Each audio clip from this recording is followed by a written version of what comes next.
Hello everyone, Journal of a Birth Mother here, trying to make a second attempt at another video on how I lost my kids. Um, Now I'm only gonna try and do this in as many videos as I possibly can for the longest duration that I'm possibly able to, because like I said, it does tend to get a little emotional for me and start dredging up all those feelings again. So I don't know how long each video is going to be. Some might be longer, some might be shorter, but little by little it'll come into to the story. But the reason why I'm putting out here is because my situation revolves around children's services being involved, and there's a lot of cases out there where mothers are dealing with child services for one reason or another. And I'm not going to sit here and say that for everybody who gets involved with children's services, they're all innocent.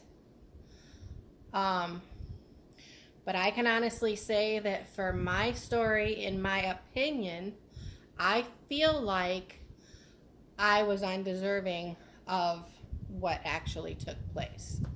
There's just a lot of bad people in my life at the time. So this video is going to be a disclaimer video, which means I'm going to talk about what I'm going to be talking about, but I'm going to explain a few things about it first. Now, first I want to put it out there that I am not trying to push blame on any parties involved, but I am not going to exclude blame and fault where fault does not lie.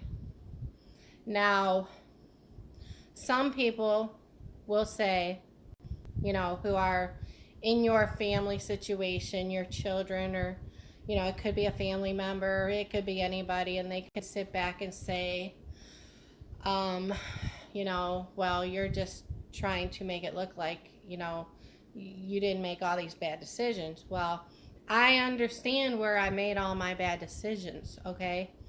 But the people who are in your life at the time also affect those decisions that you make. And everybody has a problem with always trying to say that it's your fault because of the choices that you made at the time, as if to say everybody is perfect and everybody knows how to make the right decisions, and I'm just an oddball and I just was very immature at the time. And I'm just not going to buy into that story, because life happens. And life happens that we are unprepared for. And the moral of the story is that my life began when I was completely unprepared for it.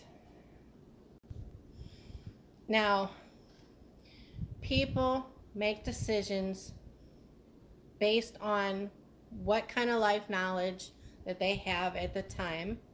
And their knowledge consists of the things that they have learned or seen, or their surroundings in their life.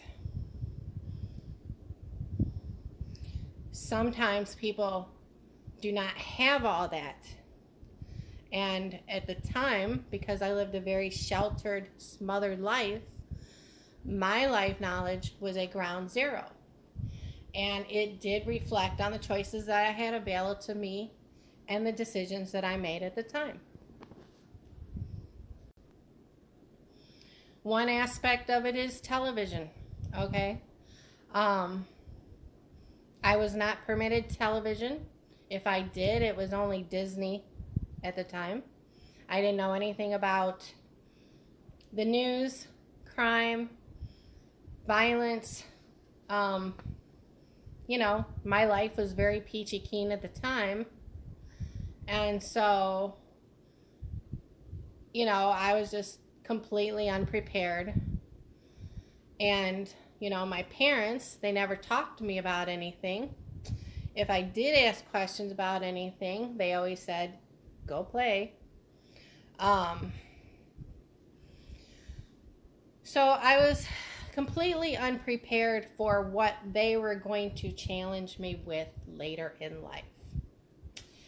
Starting at the age of 4, I was being groomed and I was molested by my little brother.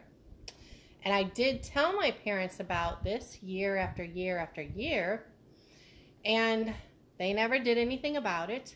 They just kept throwing us in the same room all the time. They kept moving me around between family members, me and my oldest brother, I'm going to say. But, I lived with a lot of different aunts and uncles several different times. I lived with my grandparents in a whole different city several different times. I was shuffled around in different schools, different years, all the time, constantly. I was never in a stable environment. I was never able to make friends or socialize or anything like that. And I just never basically learned how life worked because I just, and the brother situation became normal for me because they made it look like, I was just being dumb about it. And I was just never able to socialize and make friends because of the constant moving around. By the time I started high school, I ended up in foster care because I was living with my grandparents at the time, and they were taking care of a girl that they had been raising, and she did something really stupid while I was there, and so they took us both out of the home. She got to go home with her mom, and I stayed in foster care. And I was very thankful for the foster care system that I was in because I was finally able to develop a social life and make friends and feel like I belonged somewhere. So I don't regret the foster care system that I entered into. However, that was where I met my kids' dad. And we started dating in my 6 months into my senior year, which was the last 6 months, which started the age of my rebellion. So that is how that all started. And that's when things progressed. But I'm going to stop this video with that information and then move forward with the story in my next video. So if you made it through listening through the whole video, thanks for listening. And what can I say? That was my life. That was a glimpse of what my life was like. So thanks for listening.